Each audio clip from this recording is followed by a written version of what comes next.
This week is, you know how each of the weeks are themed. This week is all about the future of travel and connectivity. And at the Slovakia Pavilion, you can discover the car of the future, the MATADOR MH2. That's right. It is a hydrogen concept car fitted with the groundbreaking SEAK smart technology. So who better to tell us more than Zulf Hyatt-Khan, the Deputy Chairman of the Council of Slovak Exporters. Welcome. Lovely to see you again. Thank you very much, Katie and Tom, and a very happy new year to you in the studio. You too. Now, some incredible developments on display down at your pavilion. Tell me about this hydrogen sports car, no emissions, some pretty high speeds, an exciting form of new travel technology on display. Absolutely. Well, the car speaks for itself. It's been much lauded in the media, actually. Even prior to my arrival in the UAE, I've seen pieces on in the Khalij Times and in the National, and it's good for Slovak brands to get that kind of international recognition. And the car itself is electric, 250 kmh, I think 0 to 60 in, I don't know, is it 0.6 seconds or sorry, around 6 to 7 seconds. And more than that, it showcases the ability for a country like Slovakia to really be able to be at the forefront of innovation.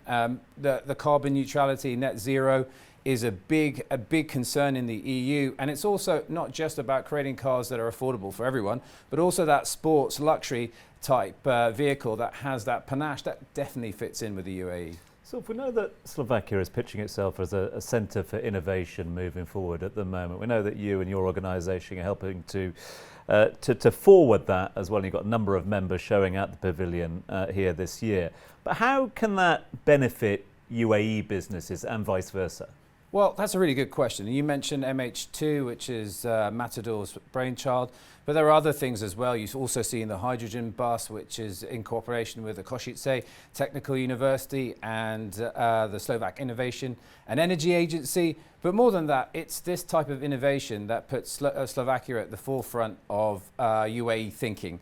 And by that I mean is that the UAE, as all three of us know, have been big in investing in R&D across the world, and Slovakia shouldn't be a nation that's forgotten in that discussion. And I think you'll find that there are companies like SEAK, InoBat Auto, who are doing stuff in the battery space and doing stuff in the lighting.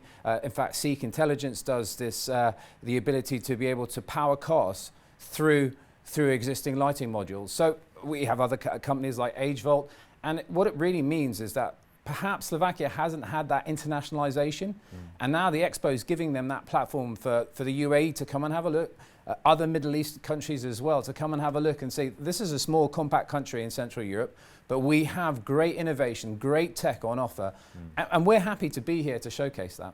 So certainly some big business opportunities as well, but also quite popular for tourism there as well. You know, I think the incredible mountains there, great for skiing, quite affordable skiing as well. Absolutely. Well, right next to Austria, which is comparatively expensive. I hope there are no Austrians that follow me after this. But yes, Slovakia has the Tatras, this absolutely beautiful mountains. And the skiing there is fabulous and exceptionally affordable. And if you are family oriented, it's definitely something that people should check into. The Saudis and the UAE are actually quite frequent visitors to Slovakia. There's lots of horses there, so the royal family have visited. And as well, there is a city called Piestany, which is known as the City of Healing. So they have these spas and healing bath waters as well. And we'll find lots of GCC residents make the pilgrimage in the summer. So there are lots of gems in Slovakia. And again, it's a question of whether or not they're being touted. So we had Ingrid on from the Latvia pavilion a little earlier on, and she was talking about putting Latvia on the map and using Expo 2020 to put Latvia on the map. Is there a sort of similar brand project when it comes to Slovakia and using events like this? Well, I think a lot of these smaller compact countries, if you look at the digital platform that Estonia have used, the e-Estonia model, that has been very successful for them, Latvia as well. You know, comparatively, they're all 5-6 million or even smaller in population. That expos are an exemplary opportunity for smaller countries to say, well, look, this is us, this is what we can offer, and are there synergies between our countries and the UAE? And I think there's always that case to be made. There's always opportunities here in the UAE. We all know that. And brand Slovakia, as all the other brands here are showcasing, have that opportunity to put themselves in the shop window. firmly. Now, you've actually written a manual on how to do business in this part of the world. I guess what would be your big message for both countries if they are looking at increasing those opportunities? You know, this week the big focus, of course, is on technology, innovation and travel, but where do you see the major opportunities lying? Thanks, Katie. Yes, the Council of Slovak Exporters, we wrote a manual on how to do business in the UAE in line with the Expo, because we had 15 or 16 members who were going to come here, and we knew that perhaps not many of them had actually done business in the UAE. And as we all know, it's a very culturally nuanced environment.